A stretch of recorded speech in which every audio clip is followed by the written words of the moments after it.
Hey, folks. Welcome to the Dark Horse Podcast live stream number 200 and something or other. It is. It it's is so 200 and something. It's hard to believe that it's 200 and something. And it's 2020 something. It is 2020 something. I'm actually reasonably confident it's 2024. And you know how I know that? No, I do not. Because shit's especially bananas. Yeah, already. Yeah. And it's only just begun. It is, in the excellent phrase of my oldest and dearest friend, looking to be a particularly banana pants year. Banana pants. That's better. Banana pants. It's for a wider audience. Yep. Yeah, so it is the 200 and something or other Seventh. episode. 207. 207, and I have no idea if it's prime, but I think it might be. I didn't look into it. I kind of think it's not, but I didn't look into it. But Zach's going to figure it out for us. Yeah, all right. So if any of y'all out there have factors other than 1 and 207, we're up to find out about it. Prime, but I'm not sure what it's Okay, Yeah. so apparently It not prime. It just doesn't feel prime to All me. right, that is a case of misinformation, an honest error. I did not intend to mislead anybody, and it was not a truth that I was using to undermine people's trust in government. So it's not malinformation. It was just a simple error. Yeah, I'm wondering if attributing primeness to non-prime numbers could ever actually help a person become suspicious of their government. I don't know. So Yeah, I what don't are the know. other factors of Besides 207? 1 and 207, 3, 9, 23, and 69. Oh boy! So not only was I wrong, I was really very wrong. 'Cause Yeah. there's quite a few factors. Yeah. Yeah. Well, here we are. You are. I am Dr. Bret Weinstein. I remain Dr. Bret Weinstein and will for some time to come, Yes. I think. Yes. Yes. Yes. And you are Dr. Heather Hine. I am.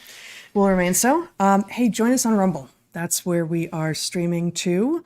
We'll be lots of places after that, but join us on Rumble. Also, please join us on Locals. After this episode, this time we're going to switch up how we do our Q&As. We're going to do fewer of them, but we are going to do them on Locals only and on, for now, the second episode of the month, which is this one. And we're going to be taking questions through the chat, which we've never done before. We can't see the chat during the live streams, but we're going to try that this time. So come over, hop over onto Locals, join us there. There's a watch party going on now, and then for the Q&A, we'll actually be able to see the chat. And bring your banana pants. Leave your banana pants at home. But wear some other kind of pants. Bring your banana wine if you have it, but leave the banana pants at home. I know. That's good stuff. I know, it is. Remember it well. It is. Yeah, that's basically it. Also, there's always, if you're looking for evidence of banana pants, you can go over to our store at darkhorsestore.org and find things about Pfizer and psyops and blueberries, which are not banana pants at all. And Goliath. And Goliath. Goliath Which is is. memorialized Yes. at the store. Yeah. So we'll talk more about other ways to find us and support us and such at the end. But we will start today's episode, as we always do, with our 3 carefully chosen sponsors. Know that if we are reading ads for sponsors, as we do, 3 of them at the top of every show, it's because we actually truly stand behind these products or services. We do not accept sponsors who make things or provide services that we do not stand by. With that said, our first sponsor this week is brand new to us. It's a new year. We've got a few new sponsors. It's pretty exciting. And this one is Van Man. We are so excited to be sponsored by them. What if you could take an animal-based diet approach? I'm going to try that again. What if you could take an animal-based diet approach to your skincare, to your toothpaste, to your deodorant? Van Man facilitates you doing just that. And every single one of their products that we have tried is phenomenal. The Van Man Company has a plethora of amazing products, including the one they are probably best known for, Tallow and Honey Balm. It's a miracle balm that works on everything from anti-aging to athlete's foot, and it's totally edible. I don't really recommend that, but there are better things to eat than balm that you might put on your face, but you could eat it, which is one of the signature features of Van Man's products, that they make what they make with entirely food-grade edible products. That said, most things you want to eat don't really belong on your face and vice versa. However, there are things in here that you would want to eat, just probably not in this particular configuration. Van Man then stepped it up even further with their Bison Tallow and Honey Balm. It is out of this world. They've got versions with and without essential oils, and both have tallow from 100% grass-fed bison. Bison are fairly lean, so their fat is particularly nutrient dense. Manuka honey, which has considerable antibacterial properties, organic royal jelly, which is what the hive produces for queen bees to eat exclusively, and organic cold-pressed olive oil from hand-picked olives in Greece. So you could see you could eat all of that stuff, and you probably have eaten all of those things if you are in any way like us, just not in this particular form. I recommend this goes on the outside. You can eat the things individually to put on the inside. So Van Man's Bison Tallow and Honey Balm is fantastic, smooth, rich, decadent. You don't need much, so it goes a long way. And Van Man also has both tallow-based deodorant and sunblock featuring all edible ingredients. Get 10% off your first order when you go to vanmanscompany.com/darkhorse and use code darkhorse. That's Van Man's Company, vanmanscompany.com/darkhorse to get 10% off your first order. You won't be sorry. Awesome. No, it is awesome. I'm stuck a little bit on honey bomb, which is such an awesome combination of syllables that I just Honey Balm. honey bomb. Yeah, exactly. Exactly. And it's you know, like a- it's where like a- bomb spelled differently, it could even work and you just end up kind of sticky. Right. Either way, really. Yeah. It's like a charm offensive, a honey bomb, Yeah, you know. totally. Yeah. No, this stuff is great. This tallow and honey balm, both in the original beef version and the bison version, they're remarkable. Okay, speaking of things to eat, Sundays is our next sponsor. This is Wow. Maddie's all-time favorite. It's one of our favorites too. It is dog food. And the reason it's one of our favorites is because when you make your dog this happy while giving her amazing food that's good for her, what's not to be thrilled about? So Sundays, as longtime listeners will know, makes dry dog food, but it's not your usual dry dog food. This is no standard issue burnt kibble. The standard high-end burnt kibble that we were feeding Maddie seemed to please her just fine. She's a Labrador. Labs will basically eat anything.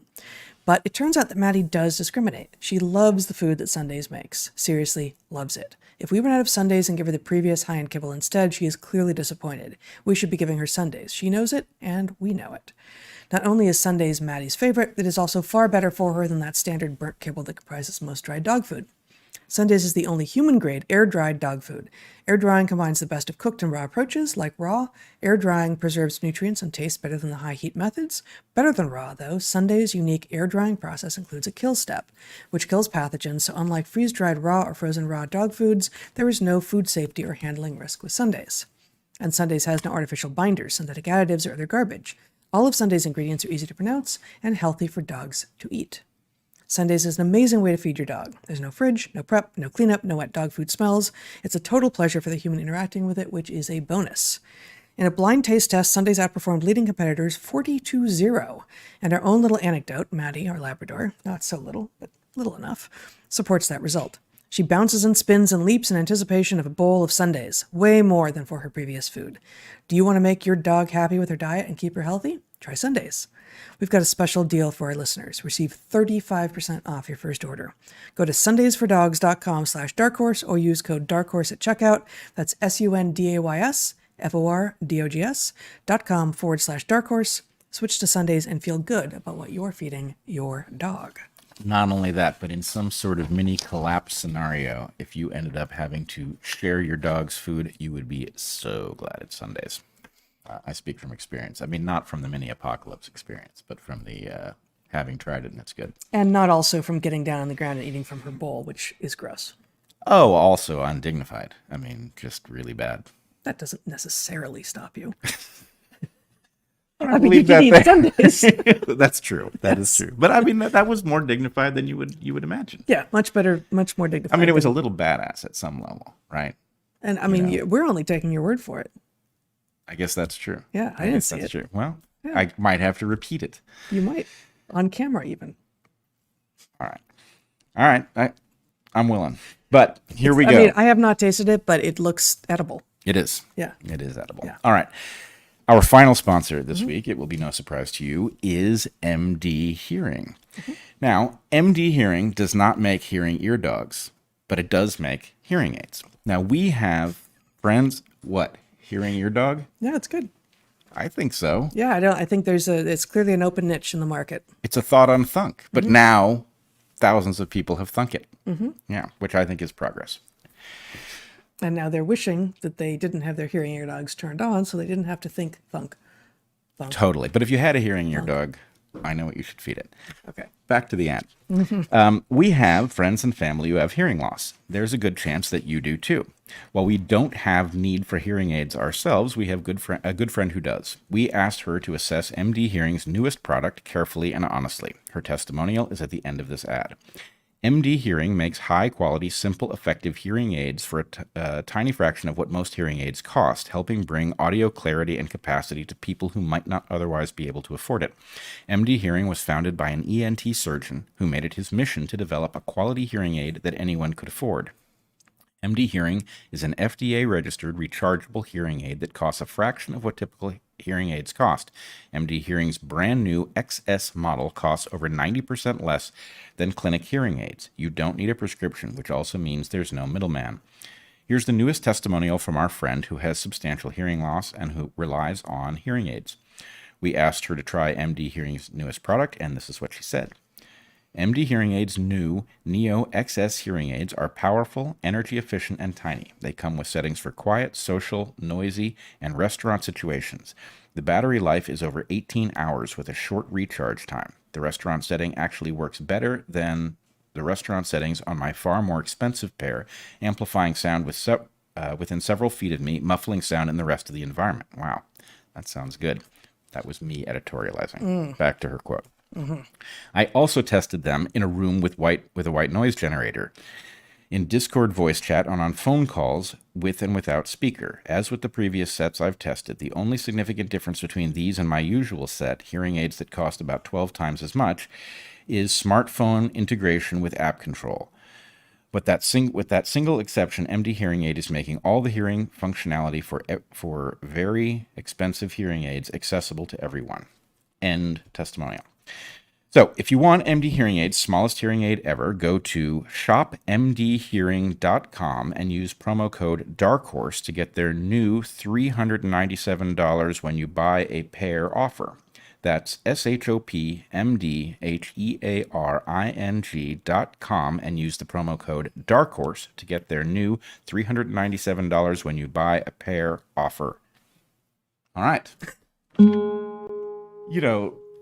Reading something that you've never read before is always a bit of an adventure with me, but I got through it. Mm-hmm. Yeah, you did. So we got a couple of sort of big, broad topics today. Do you want to start? Sure. Why not? All right. So just promise we'll get to fats later. Whoa. Yeah. So totally. Fats. Yeah. Yes, we will get there soon enough. First, what you're going to talk about is the strange aftermath of my discussion with Tucker Carlson about primarily the mechanism of vaccine damage and the WHO pandemic preparedness plan that is currently hurtling towards a planet near you. The one that you are on. Yes, in fact, that very planet is Yeah. threatening to be tyrannized by the World Health Organization under this new preparedness plan, which will be voted on by the member nations in May of 2024. Yep. Yeah. We talked about the WHO plan a couple months back on Dark Horse, but I should say that we didn't know that your Tucker interview was coming out this week. We would have said something. In fact, we've heard from a few viewers. Hey, you didn't mention this. So you'd recorded this not too long ago, but not this week. And so it came as a surprise to me that it came out, and it's fantastic, and it has mostly garnered fantastic responses, and has been watched far and wide, like something more than like 6 million views. 6 million views in 3 days. I don't know what it's at now, but anyway, it reached a lot of people, and there was a lot of very good feedback from all sorts of folks who reached out having seen it, both people that we know well and people we don't, who said that they had thought it had encapsulated these issues extremely well, and that it had woken some people up to specifically the danger in the WHO document, which, as we know, is very difficult to describe. It is intentionally difficult to make clear the hazard to civil liberties that this document or pair of documents poses, because it's designed to be boring, and it's designed to seem remote and basically like somebody else's problem. not very important, because if there's anything bad in it, of course, your nation would never let that affect you. That's why we have experts to protect us from problems like that. Right. And in fact, one of the things in the interview, Tucker sprung a clip of Tedros talking about the claim that this was a threat to sovereignty. And so I had never heard this. He's responding to the claim, which he says is on social media and in podcast, right? Right. that He's it's a probably threat responding to us and a few others. and John Campbell, who, right? And he says that's just wrong. Right. Now, what But read the document. And these we talked extensively about the document, and it clearly is. Yeah.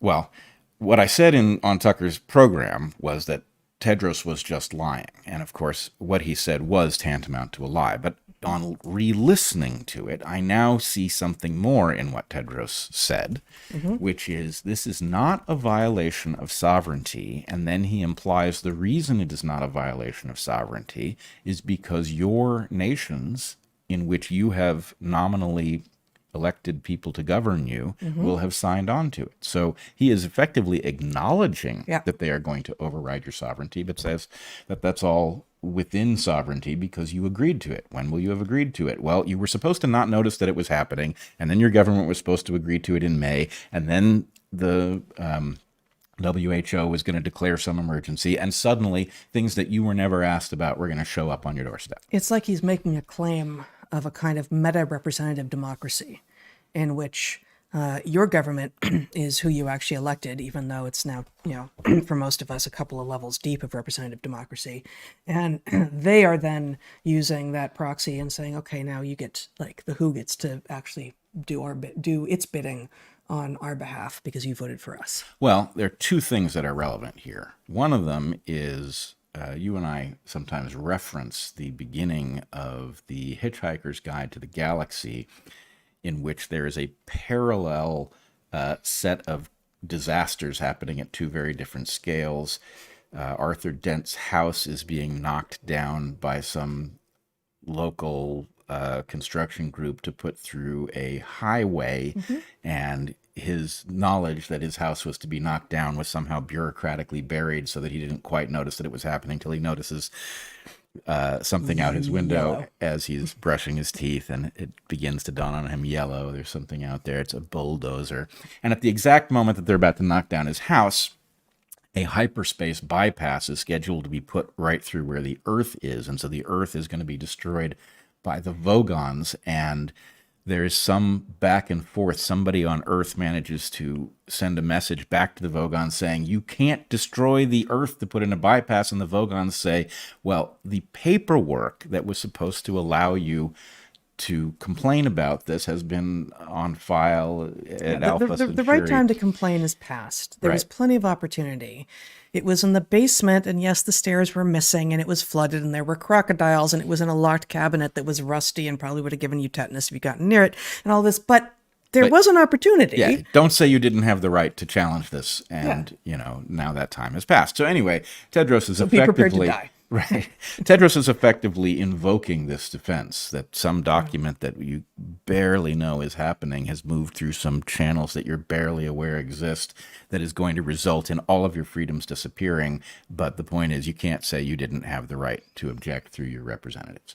Now, of course, as we do object, they come back with that ridiculous response. But the other thing that's relevant is a provision in the law, which, I'm no lawyer, I'm a biologist, but there is a provision in the law that you can't sign away your constitutional rights, right? You actually just don't have the legal right to do it. You can't decide to enslave yourself to somebody else, right? But can the government decide for you? No, it can't. But the point is, if Tedros is saying that, well, you have the right to elect representatives and they have the right to object to the loss of your sovereignty, the answer is they don't have any say over my sovereignty to begin with, right? My constitutional rights are what they are. They don't have the right to get rid of those things. So what the hell are you talking about, Tedros? Right? That's garbage from one end to the other. But anyway, let's put that aside. So this interview, this discussion between me and Tucker comes out. I should say that the history of this discussion works as follows. We caught on, I think, somewhat late to the fact that this WHO thing was happening. And as soon as we looked into it, it alarmed us tremendously, right? It was easy to ignore it. And then as soon as you look at it, it's like, oh my God, what are they contemplating? As soon as we had figured out what it was, I reached out to Tucker and I said, do you know about this? And he said a little, and he described what he thought. And I said, well, you're not going to believe this. And I told him what we had come to understand. And he said, would you be interested in coming to talk about it? And I said, absolutely. So that's why the thing happened. But when it came out, in addition to all of the praise and the reports that people had been alerted to something that they hadn't been aware of, there was a tremendous amount of pushback from people, most of whom I'd never heard of. Mm-hmm. But it was amazing. There was like this whole layer of COVID dissidents who were enraged by this thing. And let's just say, I think that the fact of this is actually useful, because as much as it is very unpleasant to face an enraged mob accusing you of all sorts of things, it does allow us to see a vulnerability in what should be the protective layer that prevents tyrannical things from happening. Okay. And I would claim that multiple things, and in fact I put out a tweet to this effect, I believe multiple things are contributing to this. One, dissidents by their very nature tend to be lone wolves. Mm-hmm. And lone wolves tend not to be very good at teaming up. Now, even my use of the word team in this discussion with Tucker enraged people. Right? So what I said, and this was clipped by some people and broadcast, was that Goliath had made a terrible error. And Goliath's terrible error was to pick on all of the independent thinkers and drive them out of the institutions. And so what I said is that Goliath screwed up because by driving out everybody who can think from the institutions, and what I should have said is he drove out everybody who has principles and insight and courage, right? He just swept the institutions of those people. By doing that, he created the dream team, right? We're outgunned, but we have all of the people that you would want to fight back against Goliath. And that was a fatal error on Goliath's part. Wow, did that piss some people off. And they're pissed off for a couple of reasons. Go ahead. I am not as online as you are, and I have seen some of what's going on, but not a lot. And one of the things that I wonder, and I don't want to derail you here, but it looks to me like some number of these people aren't people. Oh, no doubt. So I'm left with a decided question about to what degree there are now real people who are chiming in, but if the originators were none of them real people, or if they were paid by something else that is not them and that it's not obvious, then this discussion means something very, very different. Yes, and the question is, what do you do when you can't, clearly some of these people are real. We even know some of them. Yeah. Very likely some of them are not real, and that, you would imagine that Goliath, having been thoroughly embarrassed by the dissidents over the course of COVID and now presiding over the wreckage of a narrative that the public now sees through, that Goliath would love to create tensions in that group of people so that they cannot point in the same direction. And in fact, of course, this would be happening as the World Health Organization is gearing up its own tyrannical rematch. You would want the people who fight tyranny to be fighting each other, right? Wouldn't that be great? So yes, I agree there's an inorganic part of this, and it may be that the inorganic part seeds the organic part. Right. It may be that they work in synergy. But anyway, a number of things are going on, and I think it is worth understanding this because, let's face it, everything is riding on our ability to repel tyranny at not only the national level, but the international level. We now know that. COVID taught us this. Mm-hmm. So my invoking the term dream team triggered a bunch of people, and yes, probably some bots and sock puppets too, but it triggered a bunch of people to react in a way I absolutely did not anticipate, right? My saying, hey, Goliath kicked out all of the people who can think from the institutions and created the dream team caused a bunch of people to react as if I had said, hey, there's a dream team and you're not on it. I didn't say anything about who's on it. They also said, who are you to decide who's on it? I didn't say anything about that either. I just said you've got a bunch of people who are now have the same enemy, who have also all of the ability to think, and that's a good thing. It's hard for me to imagine how you even come to imagine that I'm trying to impose some kind of narrative discipline. No, I actually think that disagreement is good, and it's how we got to understand as much as we did about COVID. So, well, I mean, I guess this is part of why I don't know why it's worth engaging with people who object to words like team. I mean, like it's such a low level. It's not even an argument, you know. It's just pedantry. That's not even the right. That's being too generous. I don't even know what it is. It's like less than kindergarten level taunting.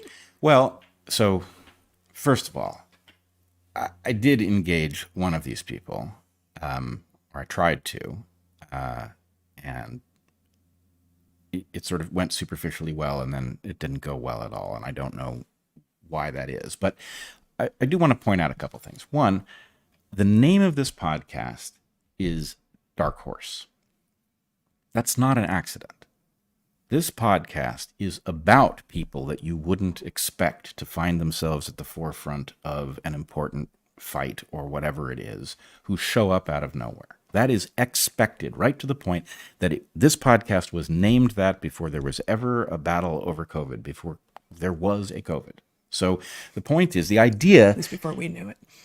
Well, yeah. True. But the idea that I or we are gunning for some elitist version of events where only, you know, people who are deemed worthy are on the team fighting Goliath is insane. Second thing is, how crazy is it? I mean, if we can agree that tyranny is bad, and we can agree that whatever their likelihood of success, that the World Health Organization is involved in gearing up for tyranny that any dissident ought to oppose, then you have to ask yourself the question, how much good was done by 6 million people becoming aware of this in 3 days? Right? Whatever your problem with me might be, you have to just ask the question, what is the net effect of that level of exposure for an emerging tyrannical plan, right? And if your point is, this is simple, look, you can challenge me on anything you want. You can say I'm wrong. And by all means, if you are right and I'm wrong, teach, right? But be prepared that I may not be saying what you think I'm saying. To the extent that I seem to be adhering to some perspective that seems obviously wrong to you, maybe there's something you haven't seen yet. And I mean, I would also say that, since we have both been professors and we have both seen hostility of various sorts, either because we were challenging previously held beliefs by students, or they just didn't get what we were saying, or whatever, or they often they were certain that they had it right and we didn't, right? And this has happened outside the classroom as well, for sure. But it's easier to talk about within a classroom because everyone's been in a classroom, pretty much. Very often, very, very often, when a student would be certain that I or you were just being willfully ignorant, we're refusing to understand, the problem was actually, you're not being clear. I cannot track what it is that you are saying. And until I can't understand what it is that you are saying, until you can put it in enough different ways that I can understand it, then no, I am not going to, which was often desired, like, you need to present this other view. You've not yet clarify to me what the other view is. There's no presenting something until it is clear what it is. Furthermore, if we're talking about science and we've got some hypothesis on the table and you say, I've got an alternative hypothesis. Okay, what does it predict? What is the predictive power of that alternative hypothesis? If you cannot answer that question, there will be some nuance here, but in general, if you cannot answer that question, what does your purported alternative hypothesis predict? Then it is not an alternative hypothesis to this thing that we're talking about, and therefore it doesn't deserve equal stature on the stage of discussing hypotheses. So very often the people who are certainty is a big red flag, that if you are certain that you are right now and you have always been right, how is that even possible? And if you are certain that you have the alternative truth that no one else is seeing, figure out a better way to say it then so that other people can understand it. Because by and large, when that sort of thing happens, it's actually you do not have the clarity in your own head that you think you do. And I'm sorry, but being able to communicate it is part of knowing it. And if you cannot communicate it, then you don't know it. And there's a good possibility that the thing that you think you know, you don't, and that there's nothing there. Well, and it's implied by what you're saying, but the next thing for you to do is to return to the thinking stage. If you've got a model, but it doesn't have a prediction, you need to go back and figure it out. And what you discover in pursuing the prediction is you will find holes in what you thought. You may find the real model that you didn't see because you hadn't given it enough scrutiny to look for the prediction. So anyway, it's the natural part of coming to a better understanding does involve scrutinizing your own stuff and saying, if this is true, why is it that I don't have a prediction? That sort of thing. But in any case, the reason I say it is a good thing that this happened is because the ability to recognize this vulnerability, it's not like this is the first dissident movement that's ever been torn apart from the inside by infighting, right? That's a regular feature of dissidency. If you want the dissidents to beat the tyrants, then we have to learn what this is. And frankly, just, yes, people will take it as condescending. But if you're involved in that, then level up.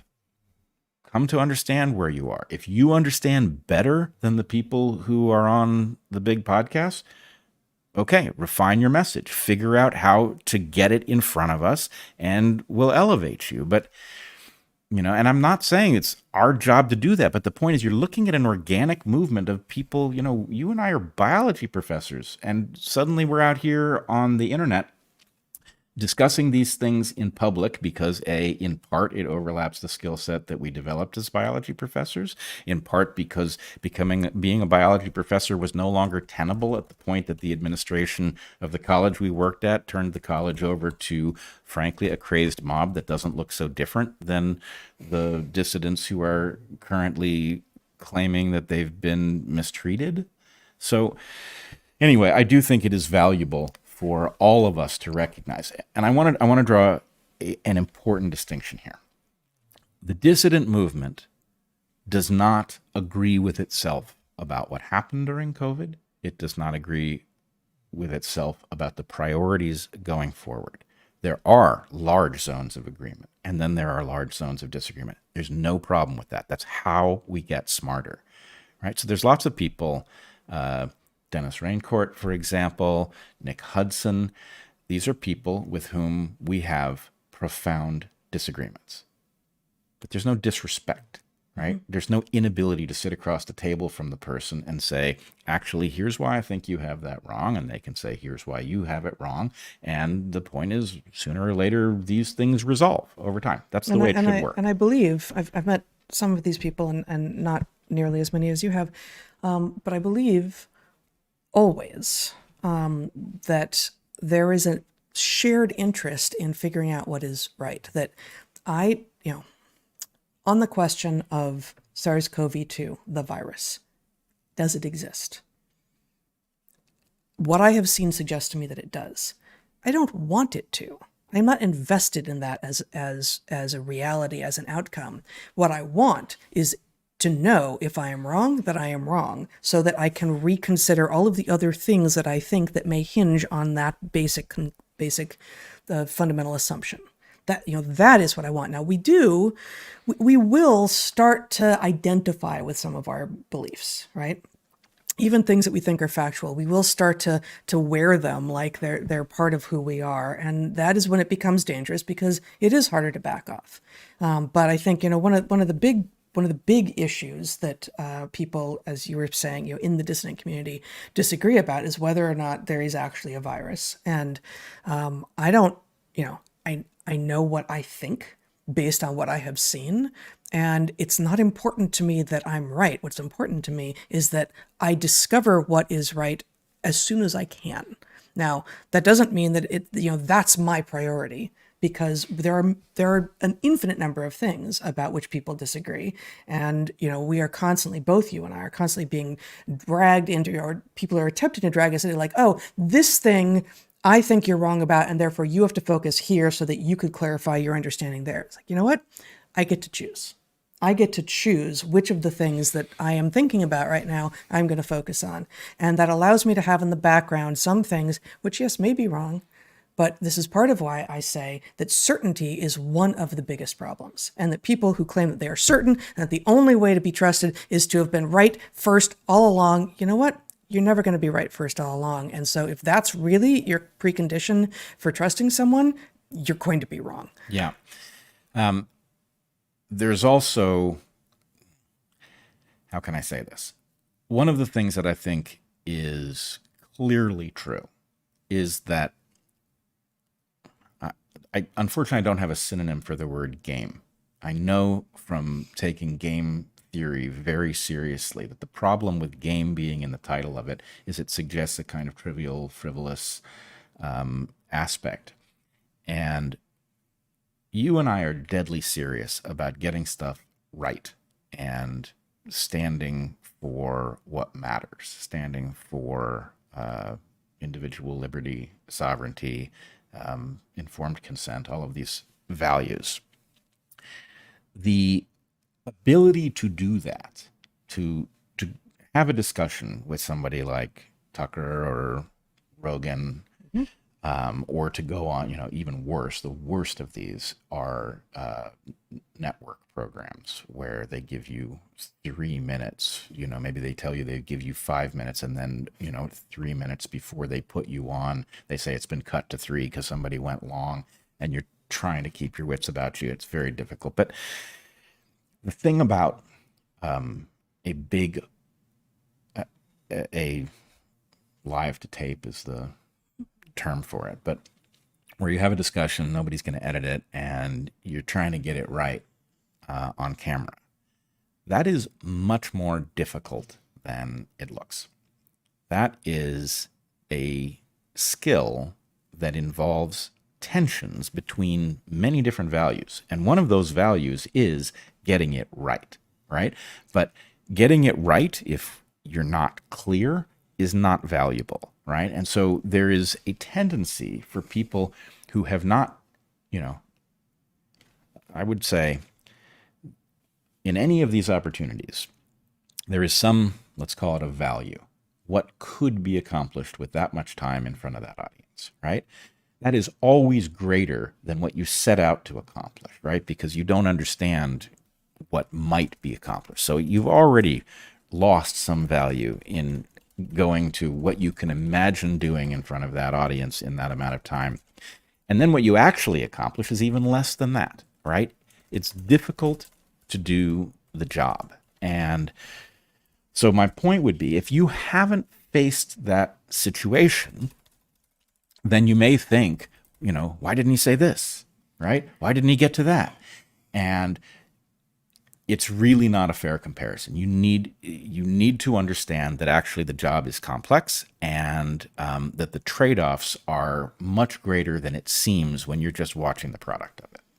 Well, and I think you mentioned that the mob at Evergreen had analogies to this mob, and that's in part because mob is mob, but it's in part also because, and maybe this is in fact a relatively or actual universal feature of mobs, or of just, the uninformed angry, which is that I'm reminded of, I believe it was Nancy Rollman who first started pointing this out about the woke mobs, not Evergreen in particular, but these mobs, Antifa, like these mobs that just take over. And, what took over Portland in 2020 after George Floyd died, just night after night after night of rampant destruction, right? And what became utterly clear, and in fact, ultimately, some of them even said it, was we just want to destroy. Like, that's what we do. We just want to destroy. We have no ability. They did not say this, but this was, Nancy's framing. Like, they have no ability to create. Yeah. They are only destructive. They only see something which they have decided is not good. And instead of imagining a world which might be better and working towards that, they say, must destroy that which I see, which I do not like. And this feels exactly the same way. And, I see how you could frame it as like, no, I know what he should have said. No, because this is actually a creation, a conversation, either a live stream or live to tape, is a type of creation that is unlike sitting in a bar with your friends or being alone in front of your computer writing.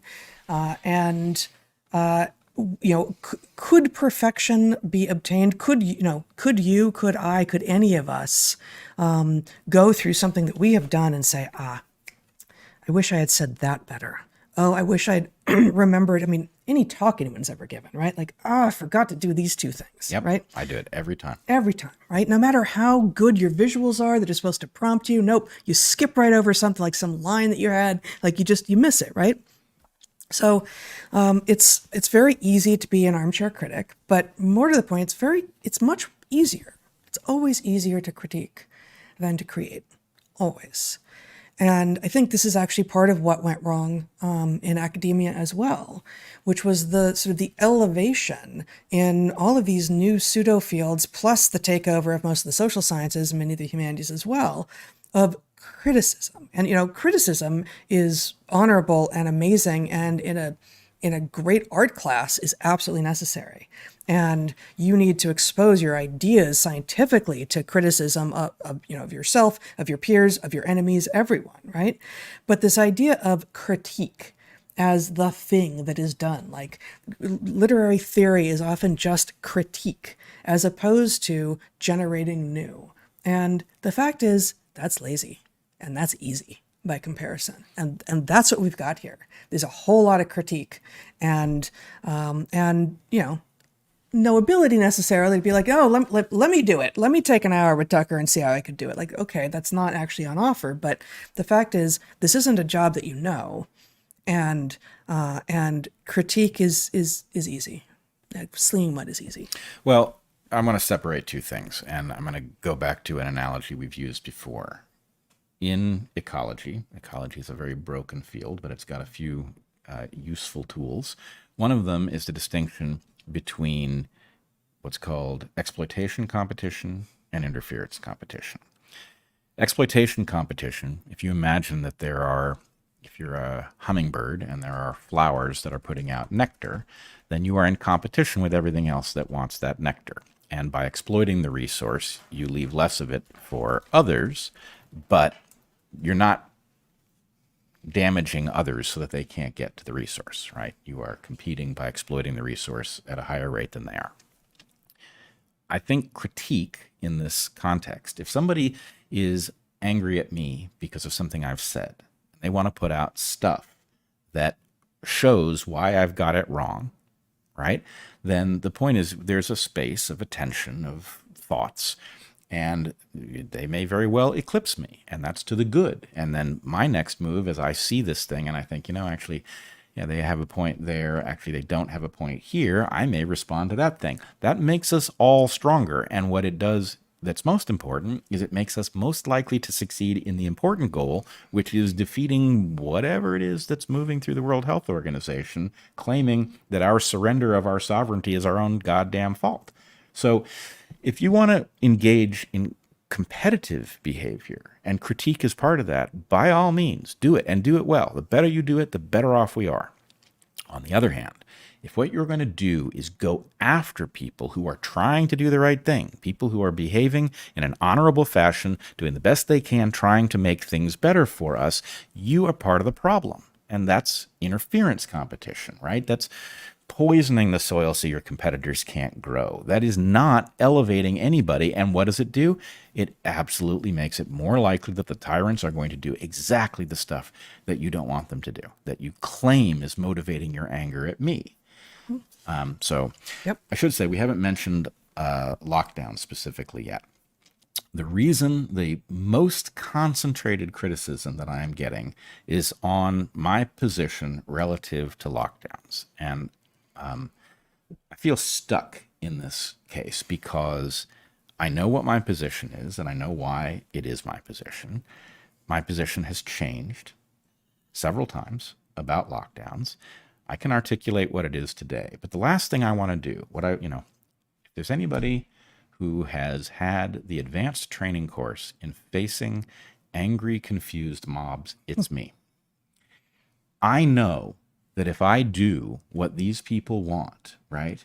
If I give them what they want, they will be enraged even further, right? And make more demands, and at some point you will stop meeting the demands, and you will never apologize for that Right. which you did not do. Well, And not only all of didn't these do, things, I'm just saying in general, you will never apologize for anything that you did not do. Legitimate, honorable apologies need to remain legitimate and honorable, and therefore you do not make false apologies. And a mob that is not apologized to when it demands one, that makes demands that you accede to, and then makes more demands that you stop acceding to because you realize it's an infinite process and you can never win, only, as you say, becomes more enraged. I would just add one thing to that, which is you don't apologize for stuff you didn't do, and you correct errors. If the errors were honestly made, you don't apologize for errors. You just say, Right. I got it wrong, and now this is my position. And so the demand for apology is out of place in the first place because Right. it presumes things about motive that are just simply false, right? It's the wrong paradigm. So do you want to... Yeah, it just occurred to me when we were talking today, actually, excuse me, that, 10 and a half months ago, excuse me, I don't remember actually what prompted exactly this piece in Natural Selections. You can show my screen here.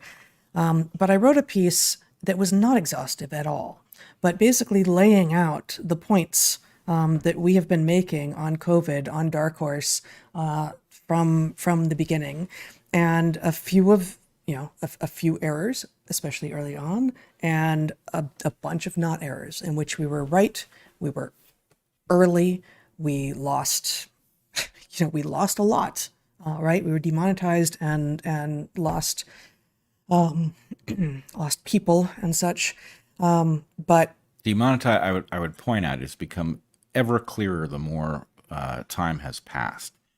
Our channel was skyrocketing in terms of subscriptions. At the point we were demonetized, that stopped instantly. yep. So Not only would we have easily had financial independence very quickly with that rate of growth, but the rate of growth was itself growing.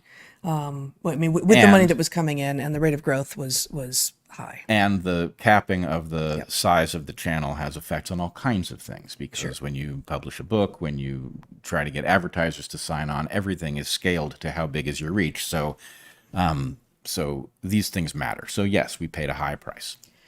But every so often, and this week it's your interview with Tucker Carlson, people decide that becoming enraged is the thing to do. And so I wrote this, apparently we're the bad guys, or don't ask permission to speak. And it got a lot of positive engagement. And I'll read the first couple of paragraphs here. Were you silent on the question of viral origins before Jon Stewart and the United States Department of Energy told you that you were allowed to think certain thoughts? Those thoughts were dubbed conspiratorial and dangerous and uncareful. Until they weren't. Oh, maybe it did come from a lab after all. Did it take Woody Harrelson on Saturday Night Live to point out to you that pharmaceutical companies are acting as drug cartels and that the media is in their sway? Financial incentives drive success in business, and Pfizer is nothing if not successful these days. Maybe Pfizer wasn't the white knight we were told it was. These last 3 years, too many of us have let social coercion and fear drive what we say out loud and even what we think. We've outsourced our thinking to self-described experts, credentialed, well-dressed, well-spoken experts who have been wrong, disastrously so over and over and over again. Fool me once, shame on you. Fool me twice, shame on me. Fool me 3 times, 4 times, 50 times, 100, what the hell? Shame on all of us who continue to fall for these games. I'll read a little bit more here, actually. We need to be suspect of any conclusion that arrives fully formed, especially if no questions are allowed.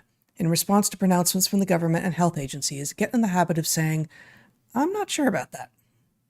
It can open your mind, and once your mind is open, all manner of wonderful things can happen. It may not keep you in good stead with your social group, though. My husband, Bret Weinstein, and I have said a lot of things these last 3 years that have angered people. Before Jon Stewart or the Department of Energy or Woody Harrelson had said anything publicly, we were publicly discussing, using the scientific tools at our disposal, the very real possibilities that SARS-CoV-2 was the product of gain-of-function research, and while its foundations were borrowed from a bat, the final product came from a lab. The vaccines that were developed at record speed and presented as the one and only solution to the problem of the pandemic, specifically the mRNA products, are neither safe nor effective. Many alternative treatments for COVID exist, including but not limited to repurposed drugs with extensive safety records that are long out of patent, such as ivermectin and hydroxychloroquine. For this, we have been vilified. So let me just say, and there's more. I have a long bullet list of various of our positions with links to where we first talked about them, as far as I can find in our long list of Dark Horse episodes since May of 2020. Here are a few of the other things that Bret and I have given voice to these last 3 years, conclusions that we came to through observation, checking of our assumptions, analysis, and reanalysis. Be careful, though. Consider these ideas, and who knows what could happen. And I begin with what I see as 2 of our big mistakes. Early in the pandemic, we thought that masks were broadly effective. We were wrong. First, we spoke about the importance of masks, and as new evidence came in, our position changed. We spoke about that too. We also thought that short, early, and strong lockdowns had a chance of stopping the spread of SARS-CoV-2. We were wrong about that. I don't think lockdowns could have worked, in part because I don't think sufficient worldwide compliance was possible to stop the spread. And as much as I am disappointed to have landed here, I no longer trust my government to borrow any of my freedoms. So it goes on and on and on. So maybe this is the point to talk about what my current position is on lockdowns and what I regret and what I don't regret. Good. My current position, first of all, I do not believe that given what SARS-CoV-2 is, that there was any potential to control, certainly not control spread. And my focus has been actually driving the pathogen to extinction. So the reason that I will not just simply say lockdowns could never conceivably work under any circumstances against any pathogen is that remember, I'm a biologist. Here's what I'm focused on.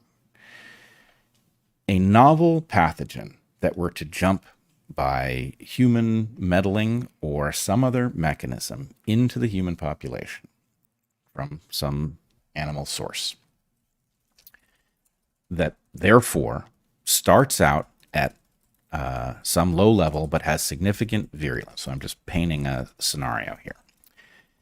Were there to be a novel pathogen that leapt into people but had not yet become endemic to humanity, if one could drive it to extinction in that early phase, the value to humanity would be incalculably large. And I choose that phrasing very carefully. The reason that it would be incalculably large is that the alternative of allowing it to run its course and become endemic is for it to continue to inflict costs on humans for as long as humans continue to exist. So there is a value to taking a pathogen that there is still the potential to drive it extinct and doing so rather than running out the clock and letting it become endemic. So you can disagree with me that that's something to be worth focusing on, but you can't disagree with me that if one had the ability to drive a new human pathogen to extinction, that the value of doing so would be very high and would be worth a significant but small cost. And that is why I have said short, intense lockdowns. However, so there's that. I do not believe there is a government on Earth today, at least not at any large scale, whether a city government could have some alternative scenario, I don't know. But the idea that there's a national government or an international body on Earth today that could be trusted with this kind of power is preposterous, nor do I expect to live to see a government worthy of trust in this regard. So going forward, I would oppose any lockdown because I regard the people who would be issuing such an order to be illegitimate and very likely up to no good.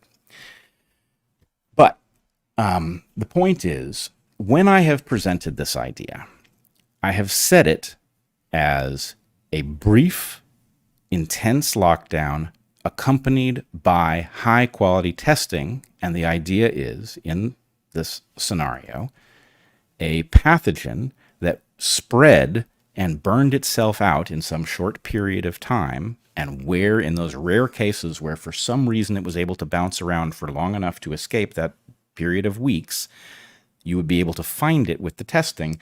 That would allow, in principle, some properly organized body to figure out how to drive a pathogen to extinction and benefit humanity tremendously.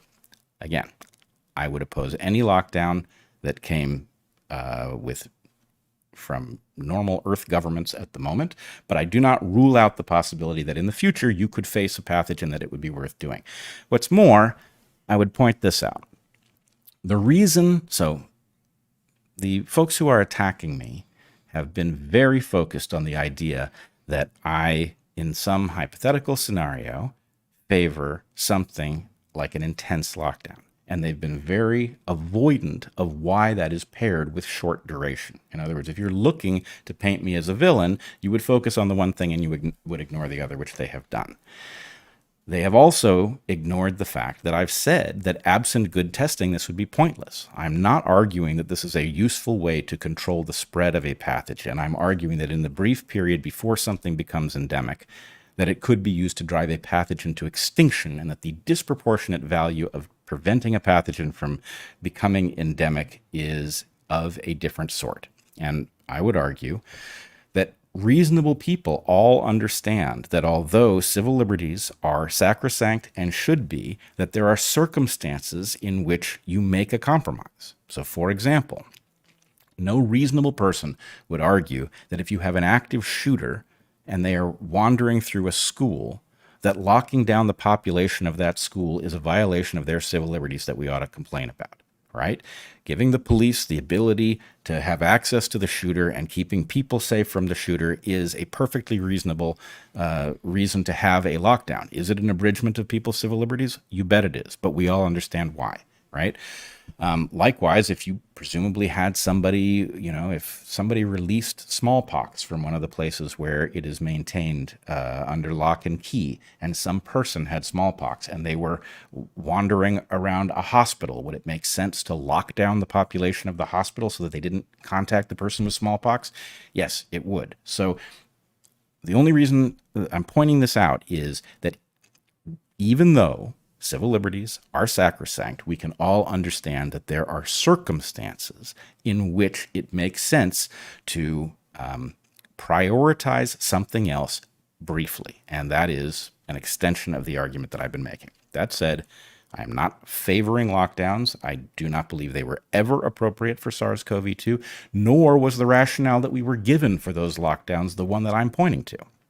The rationale we were given was some nonsense about flattening the curve and preventing the hospitals from being flooded, which was apparently bullshit from the get-go. The hospitals were largely empty. So I'm not defending anything like lockdowns that we had, and I'm not advocating that we should leave the door open to them in the future because there's no government that could be trusted with it. But is there a reason to leave the concept open for some future scenario that we cannot imagine? Yes, there is. Good. Okay. To your point about how much of this is organic. I do think we need to ask this question. Even the people who are actually dissidents and who are actually enraged of their own accord, they have to ask themselves, how much are they being induced to see a world that isn't, in order to keep us back on our heels or whatever it is. And I wanted to point to a couple things. And it's more energizing when you feel like you've got a lot of people who are of the same mind. It's why mobs are what they are. Right. And I guess something I didn't say when you first introduced the idea that this, when you were first talking about the nature of this mob, is there's something, mob mentality is low quality. It's amygdala driven, right? Yeah. It's not your highest mental centers doing their best to figure out what's going on. It's you de-individuating and becoming part of something, and it's not a thinking, careful thing, right? But if you felt small before, and now you don't feel small, and that is a source of power for people. Right. They are tapping into a feeling of a source of power where all of these aggrieved people have pointed at the same enemy, and ironically enough, that enemy is me, right? Now, a friend pointed out the relevance of the work of Rene Girard to this situation, which I'm surprised I forgot to think of myself. But Rene Girard was a philosophical thinker who generated a model, a hypothesis about scapegoating, that effectively one of the galvanizing forces in any group is the identification of a scapegoat and the targeting of them. And this he describes as basically the nucleating event that causes witch hunting. Right. Yeah. Scapegoat or witch, either way. Yeah. Yep. But anyway, so it's very odd and certainly ironic that I would be the target of these people's ire, but it's not that surprising that they would find some target. And you've been in the witch seat before. It's a place I seem to find myself, and I will remind people that 2 days, I believe, before Evergreen melted down, I put on the board for my students a model of witch hunting. If I remember it correctly, it was in every such scenario, there are a tiny number of people who will instigate a witch hunt. There are a fair number of people who will participate in a witch hunt. There are a large number of people who will say nothing, and there are a tiny number of people who will oppose a witch hunt. Those are the witches. Yep. So anyway, there is a reason that I end up in this situation, and I guess I'm kind of proud of it. But let's, you want to play that little video clip? So let me just say that this is some, I guess, podcaster, I've never heard of him, who showed up and his stuff started being circulated between the people who were going after me. And I think it's just fascinating to me what it is. So, yeah.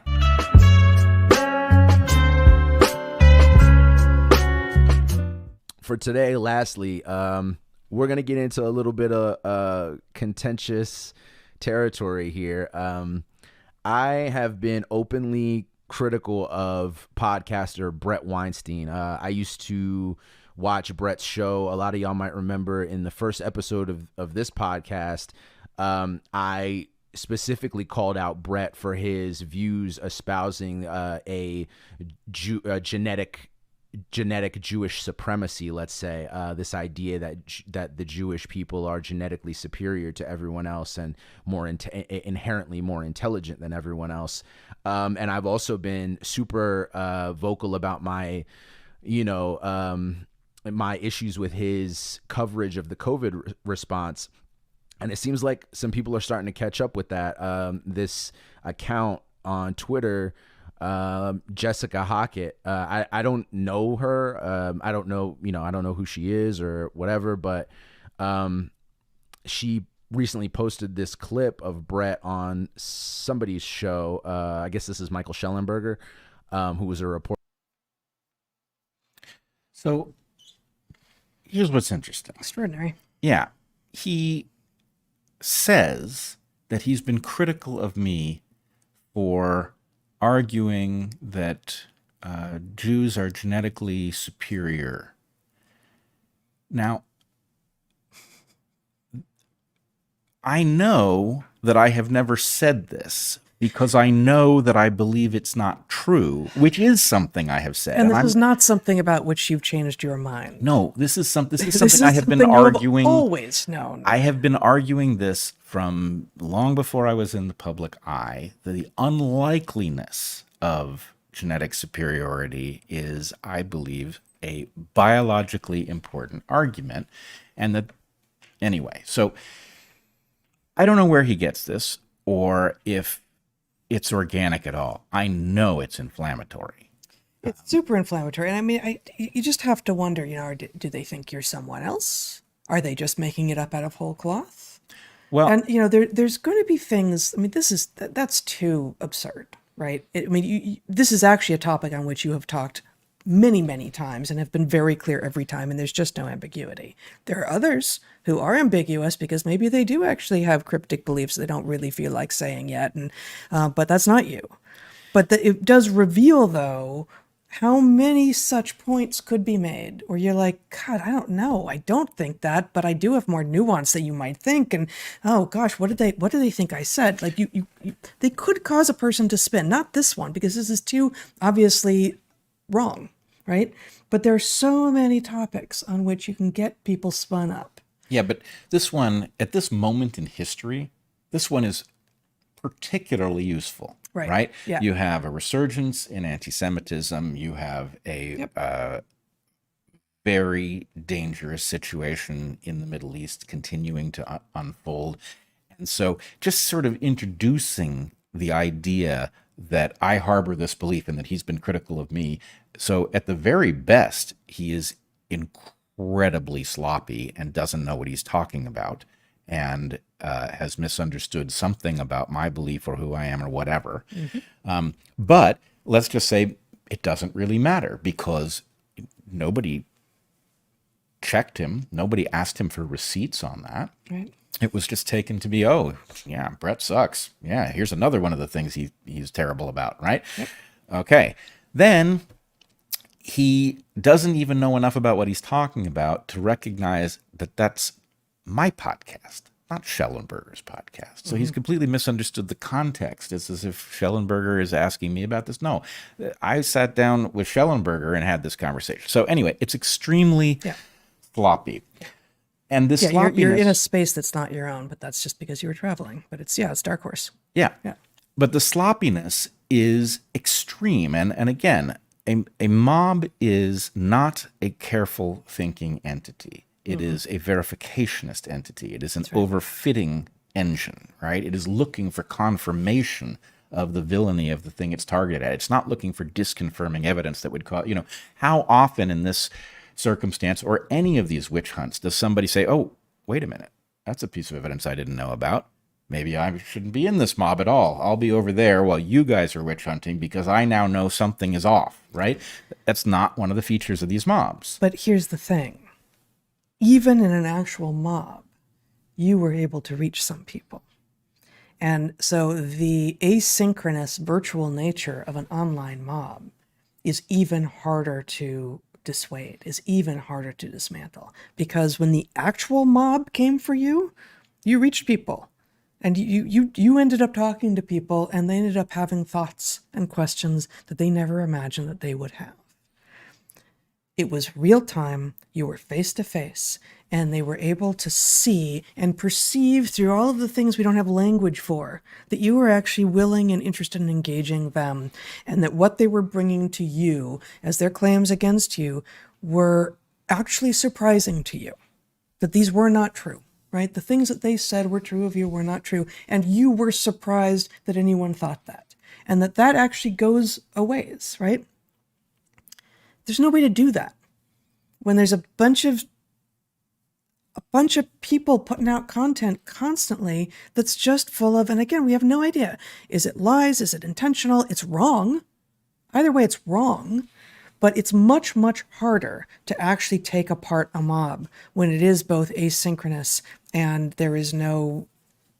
it's not meat space, right? There's no actual ability to say, oh, you're a real person and I can actually distinguish things that you're saying. It's only language. Like, okay, so it's video, so we get to see how you're moving a little bit, but there's so much less. There's so much less of what the actual signal of human engagement is than when you are in person. That's absolutely correct. There's also one of the tough things about our position is that we have spent so much time exploring our understanding of things and having that understanding evolve in real time, that, it's impossible to know where the things we've said are, when they were said, and all of this. And actually, Zach, could you put up the tweet? Somebody was responding and found some timestamps in a June of 2020 Rogan discussion that I did. So here,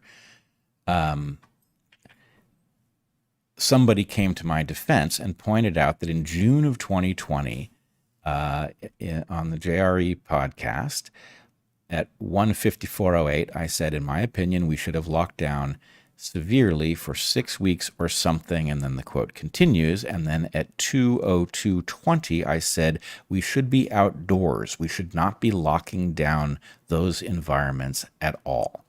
So if you were paying this much attention, then you understood that there was a deeper model at work. And in fact, you and I never get credit for this, but one of, I think, the stronger early things that you and I did was come up with a model of the effective volume of a space as it affected transmissibility. And the point was, outdoor spaces, as much as it is surprising and conspicuous, outdoor spaces were effectively, completely incapable of allowing the virus to transmit. Yep.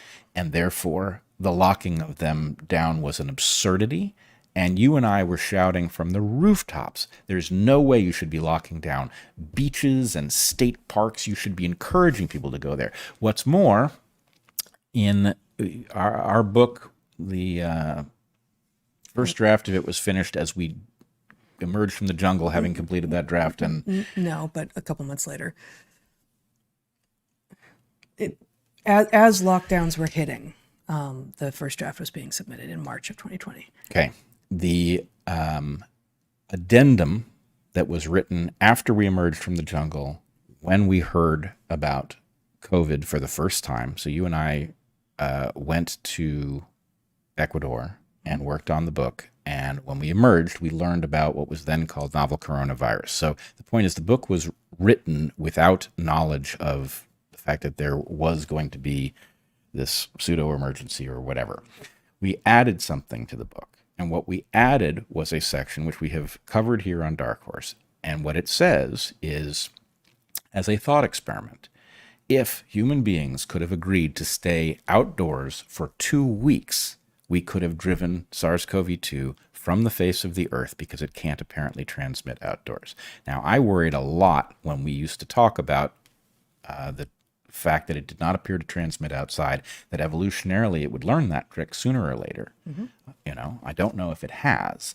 There is the weird fact of deer having shown a high degree of infection. I've never understood this piece of evidence, but And it's been very hard to track to what degree they are made ill.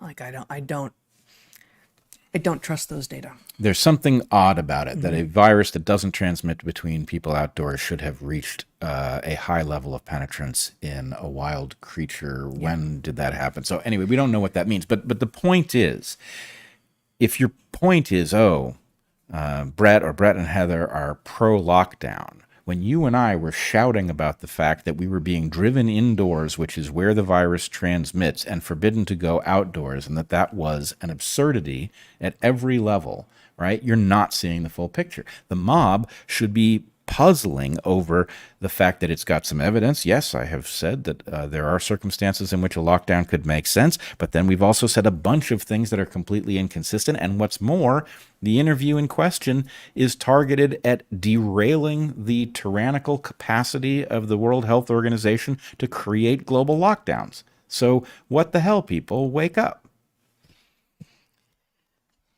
Fair enough. I'm remembering, I was just looking through my spreadsheet of our episodes where I don't have timestamps, but I have notes. I can't remember. I think it was April of 2020. May have been May, but I think it was April, in which one of the papers that I had run across, all the research coming out of China at that point, I now don't know what all to make of it, but this paper seemed particularly well done, and it purported to have looked at some staggeringly large number of cases of COVID and tracked basically where the point of transmission was.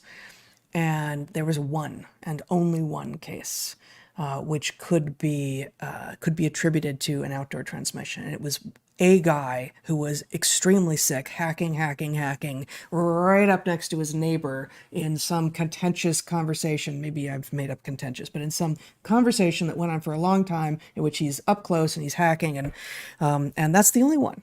And so that was, for me, the moment I remember going like, okay. And yet at the same time, they're putting danger tape up on children's playgrounds. Yeah. They've closed down the schools, they've closed down work, and they're locking families up alone together and not giving the children anything to do. And, this is, again, one of these bullet points in this natural selections piece. Keeping people inside was a huge error. Closing parks and beaches, forests and playgrounds was a mistake. Everyone should have been getting outside as much as possible, moving their bodies with enthusiasm and abandon, breathing in the air, letting the sun shine down upon their bare skin. For every reason. For vitamin every D reason. reasons. And then the next one is for vitamin D psychological and health everything, reasons. right? Right. So, I hate feeling defensive about this point, but did we make errors? Yes. Have we been good about correcting them? Yes. Are we lockdown fanatics? No. And it is very troubling that this should now be caricatured by the very people who ought to be pointed at the same enemy, which is the World Health Organization and whatever is driving it to install these totalitarian measures in advance of some yet to be declared emergency. That's the obvious enemy. And when people say, what team are you talking about? I'm talking about whoever is willing to fight that thing. And if you want to fight independently, go for it. If you want to interact with other people who are fighting it, that's even better. But don't tear people down who are actually earnestly trying to fend this off before it is sprung on us in some future context. Yeah, maybe I'll just leave it there. There's lots of other stuff we could show, but I think we've more or less covered it. The infighting is destructive. I think it was valuable to have seen it in this circumstance where we are not in the middle of an unfolding emergency. Let's purge this instinct and get back to fighting the real enemy as soon as possible. Should we talk about fat? Of course. Yeah. Okay. Show my screen here for a second here, Zach. I came across this article, and I think I was pointed to it on Twitter, and I don't remember exactly the source. I apologize. Editorial on nutrition. Chronic non-communicable disease risks presented by lipid oxidation products in fried foods. So we're going to explain this. There's a lot of technical stuff that I'm not going to go into, but I will say this is published in unexpectedly the Hepatobiliary Surgery and Nutrition, the Journal of Hepatobiliary Surgery and Nutrition, and it's an editorial. So already we're in some strange territory, and one of the things that suggests to me is, either these people are, they have nothing to offer, and they've just managed to get some fringe journal to publish some thoughts on something, because there's lots of that happens, or they've got a very important point to make, and they've been trying to make it through the normal channels, and no one is listening, and so they're trying some new stuff. And that is what I've come to understand about these authors who have been publishing for decades, since the mid-90s, on exactly this. And again, it's chronic non-communicable disease risks presented by lipid oxidation products in fried foods. So the particular thing that they're talking about is the risks of frying. Okay, not just eating fat cold, but what happens to various types of fats when you fry them, and specifically when you fry them over extended periods of time, as we know that, for instance, commercial kitchens like fast food will use the same the vat of fat for gosh, I don't even know, probably days, weeks, I hope not. 1 week is usually. 1 week. Okay. So, is there a difference between fresh fat and old fat? Is there a difference between different kinds of fat in terms of what kinds of products they produce in the foods that you are frying and that then you are then eating? And so these authors, again, have been writing about this, have been doing research. They are academic researchers since the 90s, and no one appears to be listening. And so they've written this piece. But first, maybe a little background on types of fat, because it's oh, careful, I need my screen here. Let's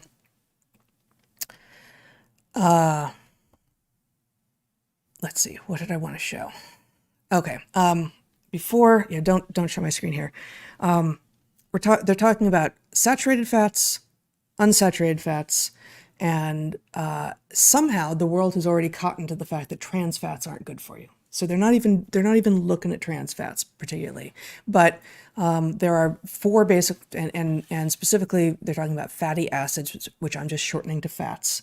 And so the acronyms that you'll see in this paper, which I'll link, and in general, are saturated fatty acids, unsaturated fatty acids, of which there are 2 types, monounsaturated fatty acids and polyunsaturated fatty acids, and then trans fatty acids.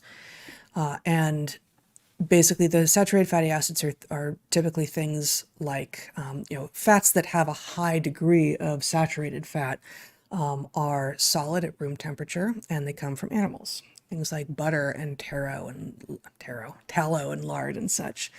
And unsaturated fats, monounsaturated fats, fats that are high in monounsaturated fats tend to be things like olive oil and macadamia oil and others. And then polyunsaturated fats are the seed oils, basically. And again, all of these fats have all of these types of fatty acids in them, but the ratios are very different between the types of fats.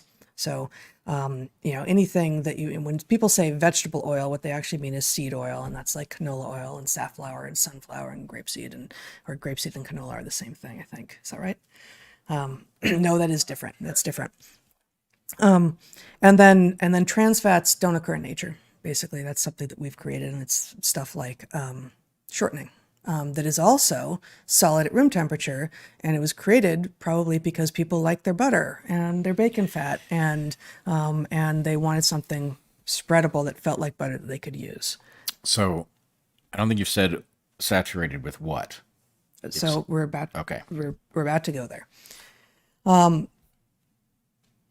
I wish I had a beautiful like molecular biology or nutrition biology textbook version. I don't, but what I do have is a screenshot from a Khan Academy course, and I'll actually link the Khan Academy. It's like 8 minutes, and if it's beautiful. And we're not going to show that here, but this 8-minute Khan Academy lecture on the difference between fats is great, and I'll just do a super brief version here. Here's the screenshot from Khan Academy, in which the guy has shown saturated fats, monounsaturated fats, polyunsaturated fats, and trans fats.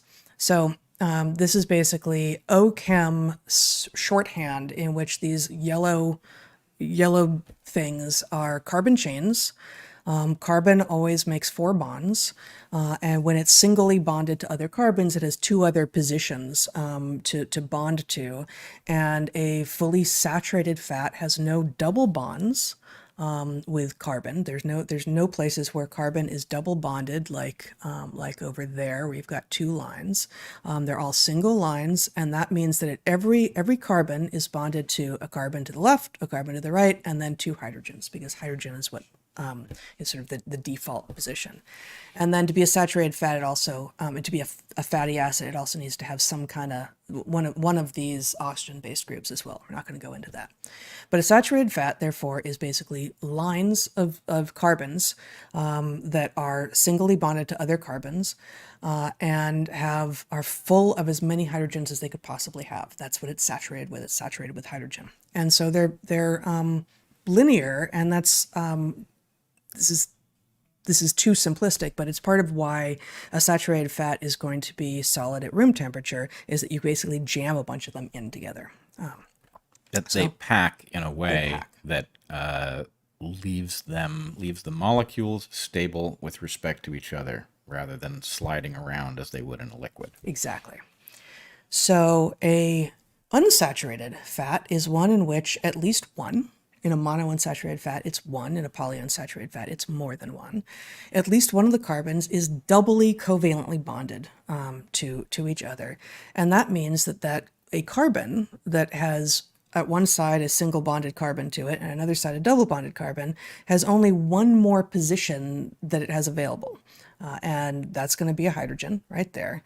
But that means that there is, for each double bonded carbon in a unsaturated fat, there are 2 fewer hydrogens than there would be if that was a single bond. Maybe this doesn't matter at all. That's presumably, we could, if they were acting in honesty and good faith and actually trying to figure out what was good for humans, that's maybe what the early food scientists thought. Maybe it's not a problem at all. And in fact, what we still have in nutrition science today is being told that unsaturated fats are way better for you, certainly than trans fats, but even than saturated fats.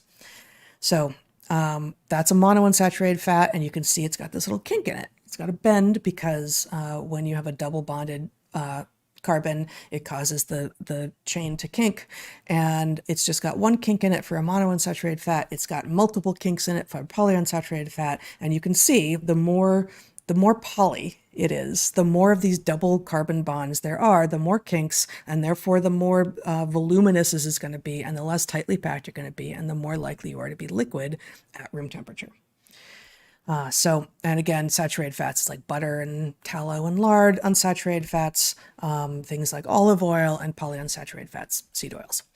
And then trans fats are, and we'll just include this because it's included on this screenshot here, and this is indeed the origin of, over in gender ideology land, cis and trans language, when you have a normal, what tends to occur in nature, a double bond of the carbon, the hydrogens are coming off the same side and the rest of the carbon chain is coming off the same side. But you can, in the lab, switch that up and have the carbon chain come off of, say, the top, and then it continues off the bottom. And that's called trans, and that's why these are called trans fats. But what that does is produce, whenever you have these double carbon bonds, yes, you don't have as many hydrogens as you should if you were fully saturated, but you don't have a kink in the chain either. And so you end up with these relatively straight, relatively linear molecules that can be packed together like Crisco. So that's sort of the very brief description of what the difference is, if I can have my screen back here, between saturated fats and unsaturated fats. And again, I did not go into the history. I don't know how it is that we came to understand that trans fats are bad for you. Because the point you and I were growing up, everyone was cooking with Crisco, right? Shortening was the thing. And, there were people like, I remember specifically my dad, it was like butter. That's the thing. We're eating butter, right?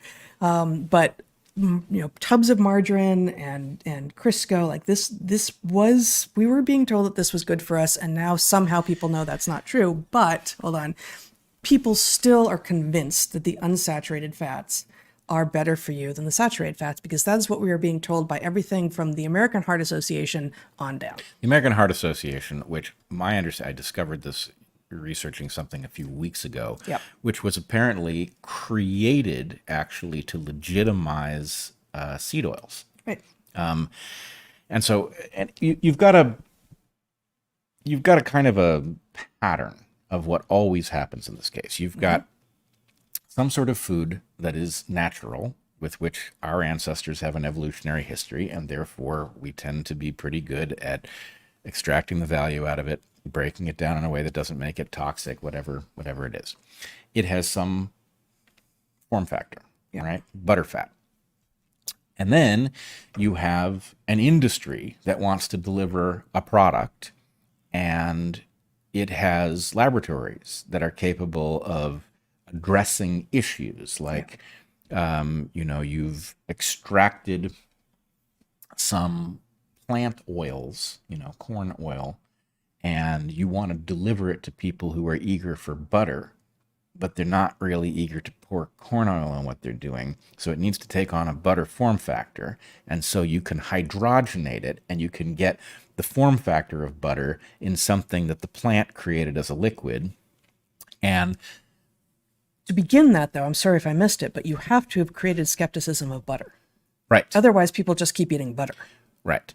So this is really one of the things I described in that Tucker interview was the game of pharma, which we have talked about on Dark Horse. Right. There is a nutritional game that is exactly parallel. Yeah, and where older. something that would be profitable has to demonize some other thing.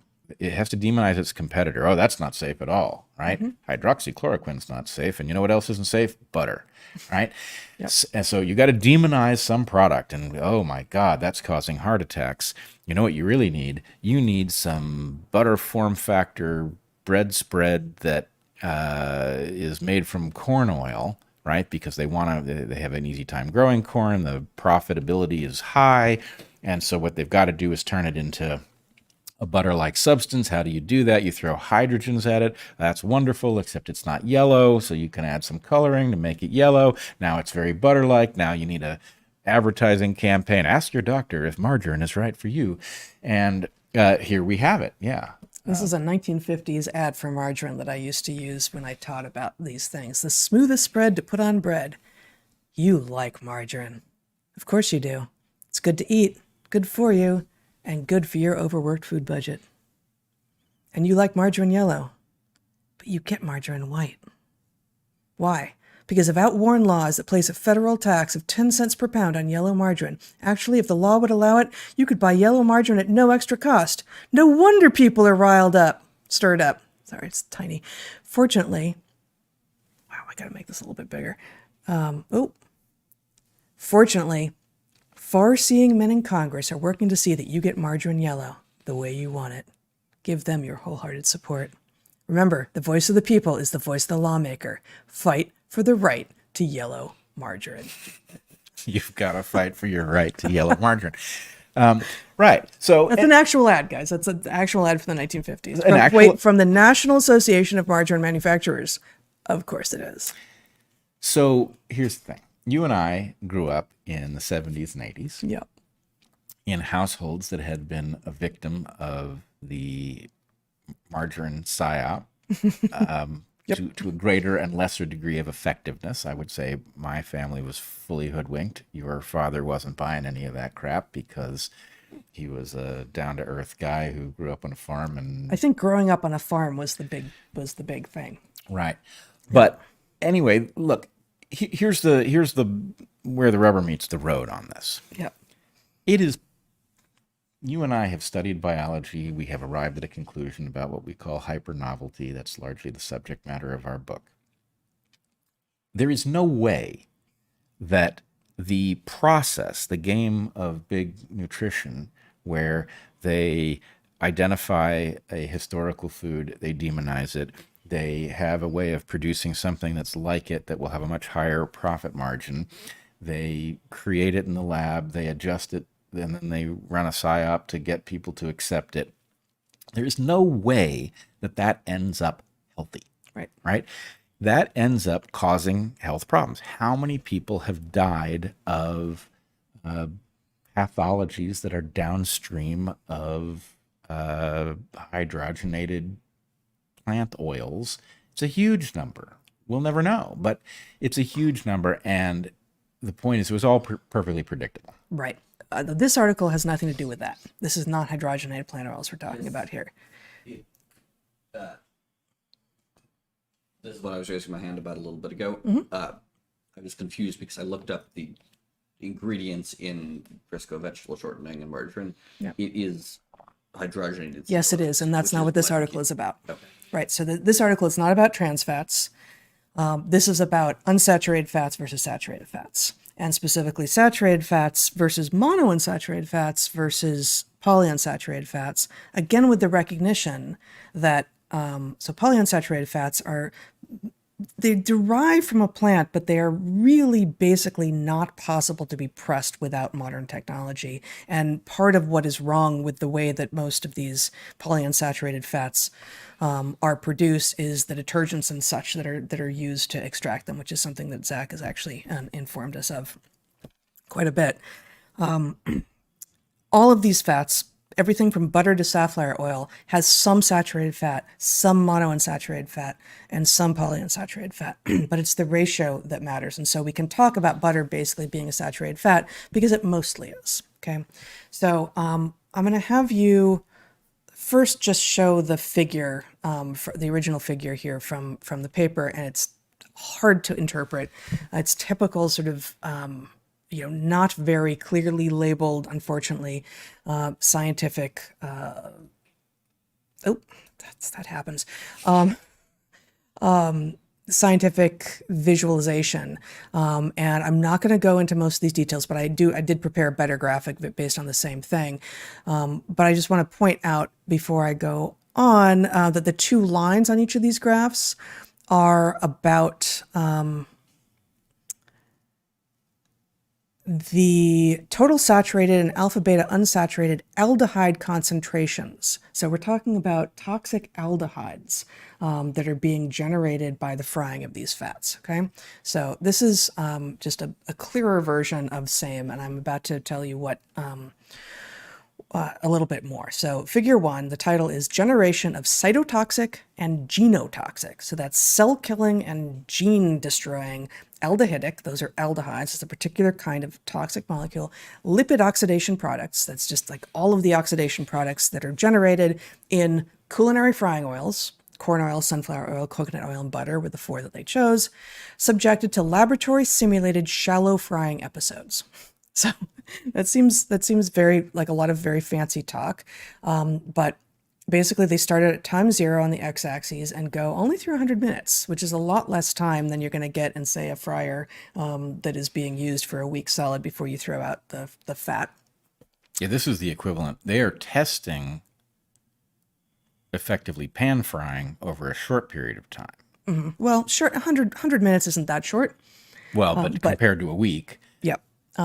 And on the y-axis, you have these measures of toxicity. So I'm not going to go into the chemistry of exactly what those measures are, but there's these forms of aldehyde, and you can see just right off the bat that corn oil and sunflower oil have much higher rates of the production of these cytotoxic and genotoxic aldehydic lipid oxidation products than do coconut oil or butter.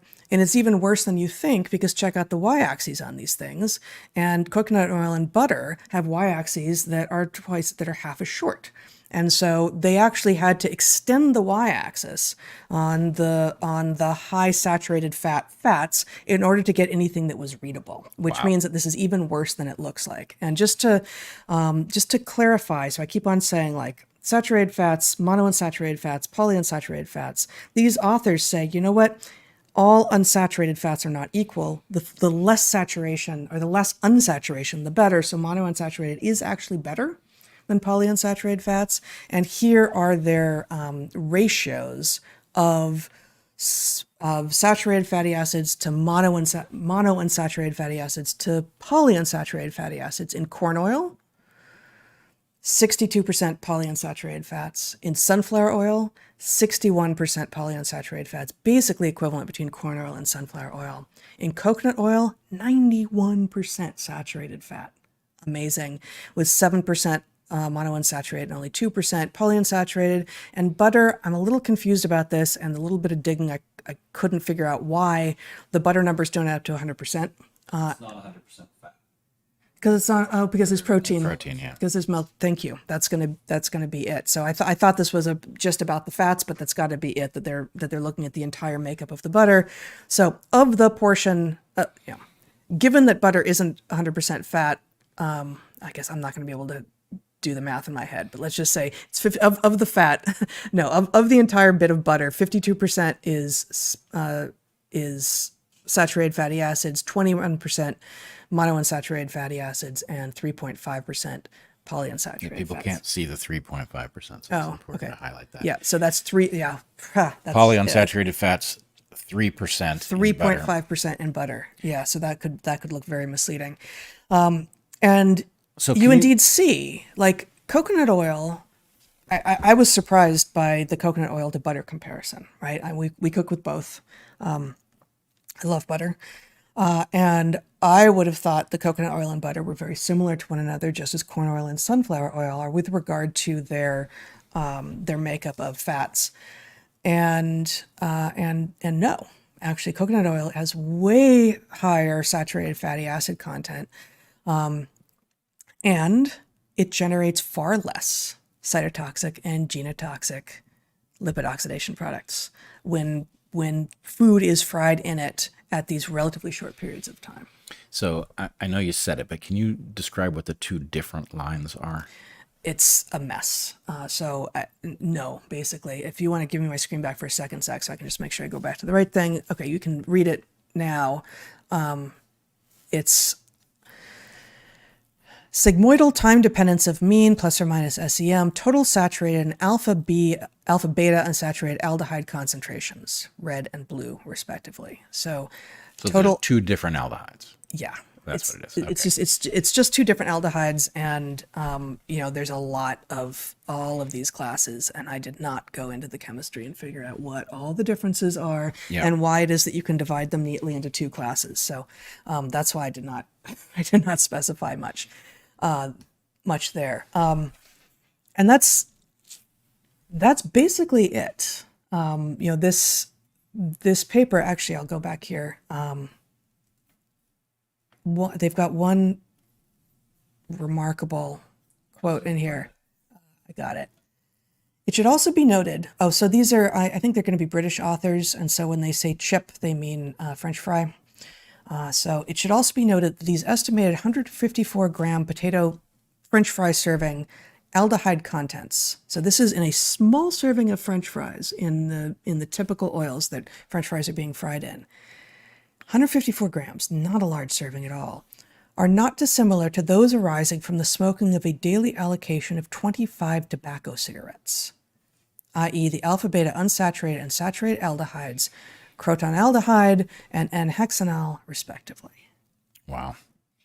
From less than a normal serving of like a McDonald's French fry thing. I don't know what units they come in, but... What do you call that thing? So, Envelope. Well, I said a small serving of serving. I don't know. Basket. It's something. Also, I'm pretty sure, obviously they say chips in Britain, but I'm pretty sure potato chip always means potato chip. No. Sure? Yeah, in Britain they call chips crisps. No, I know that, but if you say potato chip, I think that's... If you read the rest of the paper, you'll see that they are consistent. Okay. Now, it may be that this one is actually about chips, but they've been talking about... They've been talking a lot about. Okay. I'm not sure in this case. So can you go back to the graph? This one, or their version, which is this. I just added some stuff. Yeah. Either one. Okay, that's clearer, I think. Can you show it, Zach? So one thing that is evident from this, if we try to extrapolate from what they've shown us to deep frying, coconut oil and butter plateau.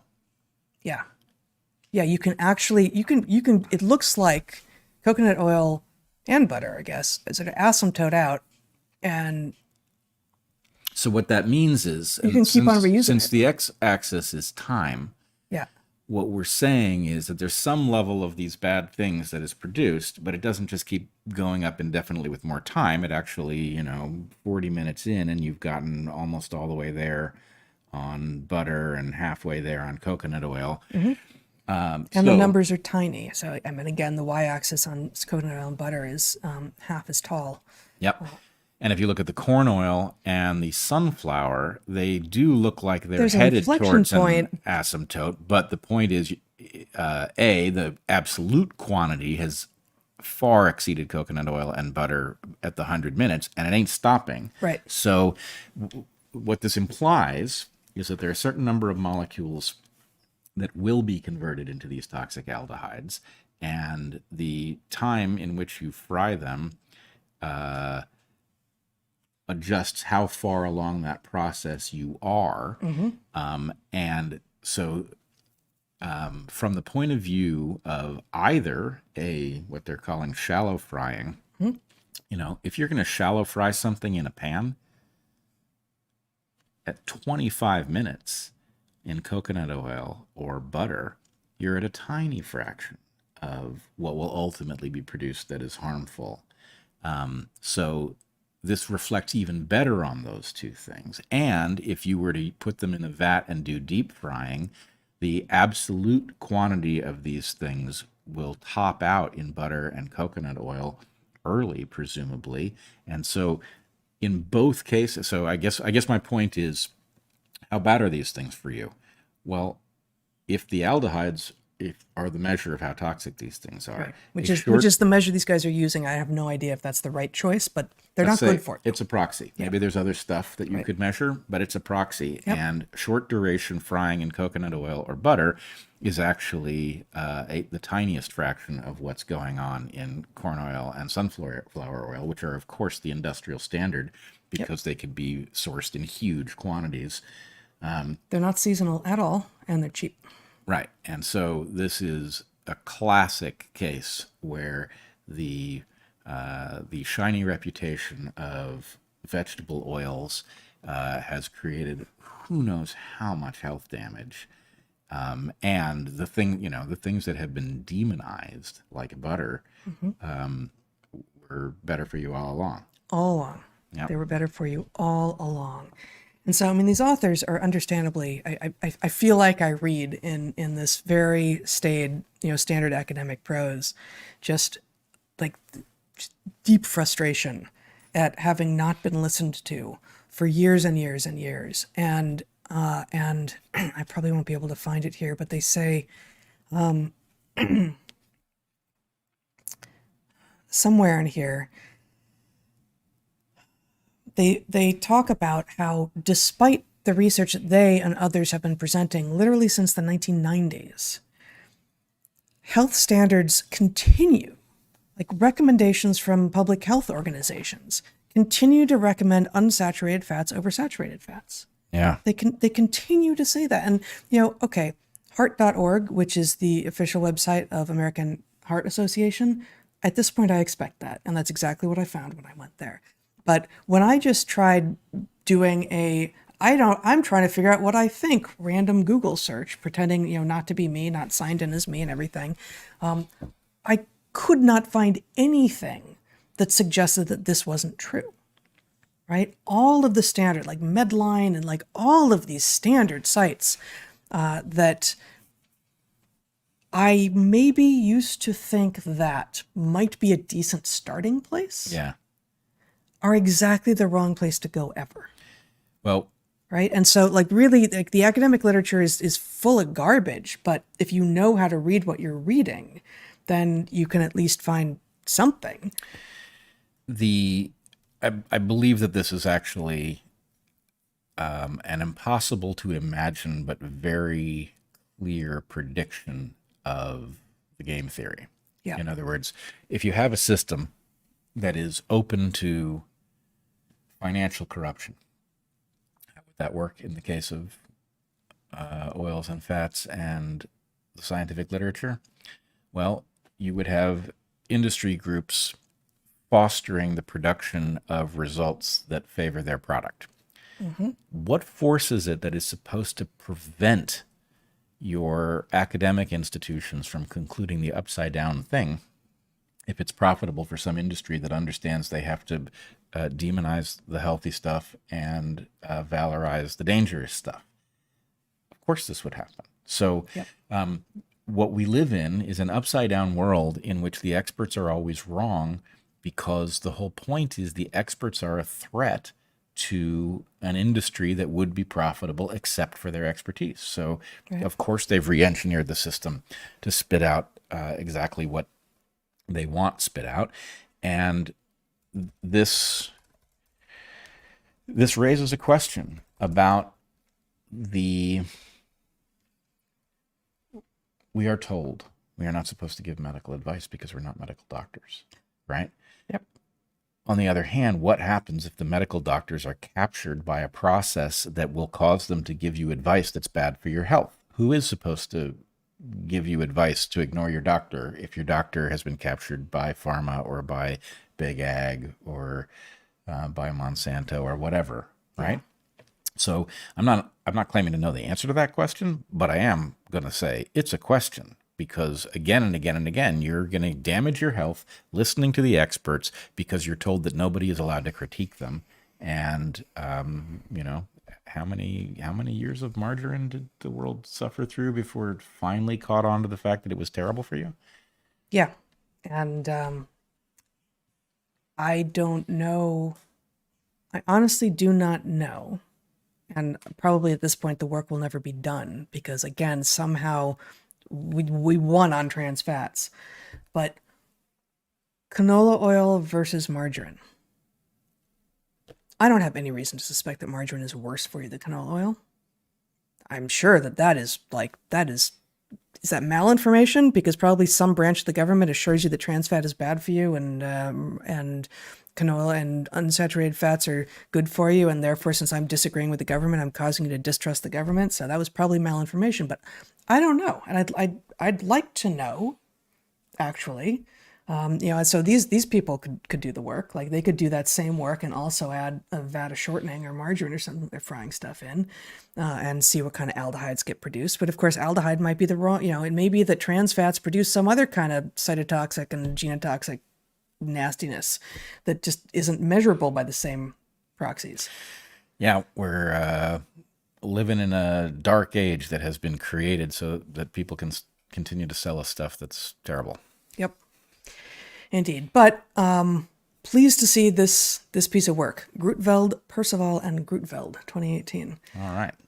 In the Hepatobiliary Surgery and Nutrition journal, which just tickles me. We used to get that one when I was a kid. We had that around our house. It's it's not the most exciting publication, but it has its moments. Yeah, well, here's one of them. Right. Yes. I would just like to point out the margarine is not gone. Yeah, it's still for sale. Well, no, not called margarine. I'm sure you can buy actual margarine, but on all of the field trips and like group things that I've been on through school and everything, there was always vegan butter as a thing that was around, which just sort of, it's because lots of people are, including myself, are allergic to dairy, and so it just makes it easy if that's what you bring. But having looked at it recently, it's exactly the same stuff. It's margarine, it's shortening, it's that. Yep. It's yellow. Apparently they're allowed to sell it as yellow. Because brave men in Congress, they're on your side. Brave men in Congress. So now there's a different rationale. Of course, it's not that the butter is bad for you. It's now that dairy is like they have a different basically marketing way to get it into everyone's diets, but it's still certainly around. Yeah. No, and I mean, margarine is actually for sale as margarine as well still. But I do think that the vegan angle is one that presumably in the 50s they didn't see coming. But, they're going to convince a whole lot of people who think it's either immoral or dangerous to eat any animal products. And they're going to give them toxic lab sludge instead. Toxic lab sludge. Yeah, but it's yellow. Yeah. Yeah. Beautiful. All right. Maybe that gets us there. It gets us somewhere. It gets us here. It gets us as far away from toxic lab sludge, yellow or not, as possible. All right. Yeah. So we are going to take a break, and then we will come back for a locals only Q&A. Join us there. We're going to start with a question from the Discord server, as we always do, but then we'll be actually looking at the chat and just do a short Q&A. See how this goes. See if this is how we want to do Q&As in the future. So come join us at locals, please. We've got lots of benefits there, and this is one of them. Check out our stuff at darkhorsestore.org. We got PSYOP until proven otherwise. Blueberries because oxidants happen. Goliath. Lie to a tyrant. That's good. Our younger son is wearing that hoodie around. Actually, you are too. Are you both wearing that around? Yeah, it's very nice. Both our sons are lying to tyrants and hopefully not to us. Right. That would be, yeah. Yeah. That just indiscriminate lying is bad. No, You should absolutely. limit your lying to tyrants. Absolutely. Check out Natural Selections. My piece this week included a small photo array from my unfortunate recent foray into Costco, which included beauty sponges brought to you by Hershey's and by Peeps. What does that even mean? I don't not here. Actually, Zach, can you show it my screen still? This is just the sign off. Hold on, I gotta find it before I plug in. I'm plugged in, but I haven't found it yet. I'm not plugged in. I'm clearly incompetent.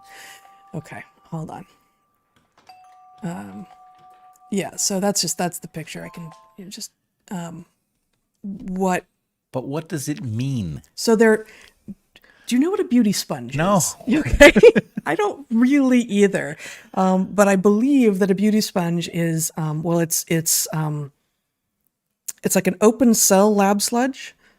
Just to continue with the lab sludge. Is this food? No. Oh. No, this is not food. Okay. This is something that you can use to either to cake up your face, or maybe even if you put like some soap or oil on it to decake your face after you've walked through the day with your face obscured under a mat of artifice. Now I get it. So it's a beauty sponge. Yes. Which means it's a lab sludge artifice sponge thing, but it's brought to you by Hershey's and Peeps. So the Peeps beauty sponges kind of look like Peeps. I don't know what Peeps are made of. They're grotesque unto themselves, obviously, but some of those sponges kind of look like Peeps, right? Ish. There's a bunny and a chicken, I think, maybe. But with the Hershey ones, What even is that? what are those? Are those chocolate? I mean, they're not. They're sponges. They're beauty sponges. What is going on here? What is actually happening? I do wonder what thought process. I mean, I'm not saying it's wrong. It may be that people are mindlessly shopping and you can trigger their hunger circuits by showing them a familiar logo of a chocolate bar, and that causes them to... I don't know. I don't know either. So most people will be familiar with Costco, and I hadn't been in one, thankfully, in a long time. But so these were in the what's the section with all the drugs? Like it's the drugstore. Well, it's the drug, but they're not. But there's like a pharmacy, and then there's a section that you can just walk through. So I just decided this time, because it was grotesque outside, and I had time to kill. I was like, you know what? I'm going to do this like an anthropologist. I'm going to walk down every single aisle in the Costco, which I think I've never done before. So this was in that section, like in between like the Prilosec and I don't even know what. There's so many crazy things in that store. So there wasn't any other food around, which may go to your hypothesis that wandering through, shampoo and I don't even know. It's so dystopian. Everything. Like I did find myself at least in the fancy cheese aisle for a while, going like, yes, this is real food. I like this. Yeah, I mean, it's not want to demonize Costco specifically, because We should- Costco is better than most of these things. They're actually humane to their employees, or Right, least at a they labor were, perspective as and, well. Yep. And they, some of the products are higher quality than you would find at competing big box stores. And they've got the cheese is a good example, right? They've got some excellent cheese. That said, it does still... I can't go into one of these places and not think Earth Liquidation Center. Absolutely. Yeah. Yep. Yep. Yep. And In fact, I wrote about this a little bit this week on Natural Substance as well. I still had some time, and it was gross. I was like, okay, I'm just gonna continue to do it. I'm gonna go into some places that I don't normally go into. And it's like, oh, there's like a Ross Dress for Less. I'm not even sure if I've ever been to one of those before. It was a Bed Bath & Beyond, and I got close. Like, the Bed Bath & Beyond has literally been liquidated. Like, this, it was just empty, totally empty. Like, I don't know if they were moving in or moving out or what, but the Ross, half the shelves were empty. So it's liquidating Earth at the same time that things are becoming unavailable, even crap, even stuff that you shouldn't want to have available. Do you remember how Earth used to be when it was better? I do. Yeah. Okay, as long I know we're signing off here, but I've got one more thing to show. This was from the Ross Dress for Less. I did not rearrange anything, I swear to you. Just like most of the shelves are empty, and there was one sad lawn flamingo with a Ross tag on his neck and a fire extinguisher sign in the background in case, I don't know why you would need to extinguish a fire in the store at this point. There's nothing to save. And a bunch of rolled up cheap carpet. Like, this is 2024. Welcome to it. Yeah. It's going to get weirder. Yeah, it's going to get weirder. So do join us on Locals in 15 minutes or so for our Q&A. And yeah, we appreciate you subscribing to Rumble and Locals and joining us there and sharing what you like and liking what you share. And hitting the like button. That's right? Sure, Yeah. sure. And we will, I forgot to say, we will actually be back on Saturday. So we're going to be back sooner this time rather than later. So we are going to come back to you on Saturday at our new normal time, 11:30, but our old regular day on Saturday. So if you can't make it to the Q&A that's about to happen, join us here again in 3 short days. Can't even do week math now. And until we see you next time, be good to the ones you love, eat good food, and get outside. Be well, everyone.